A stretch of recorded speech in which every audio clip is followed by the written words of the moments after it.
Hello everyone, how are you doing? This is MD Tech here for another quick tutorial. In today's tutorial, I'm going to show you how to change your input sound device on your Windows 10 laptop, tablet, or desktop computer. So this should hopefully be a pretty straightforward process here, guys. And without further ado, let's go ahead and jump right into it.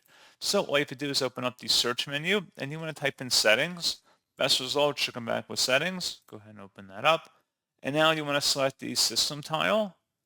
And then on the left side underneath system, you want to select where it says sound.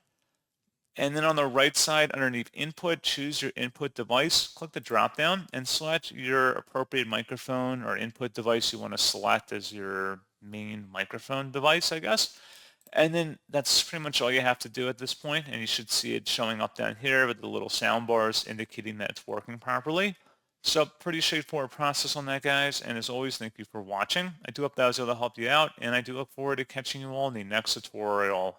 Goodbye.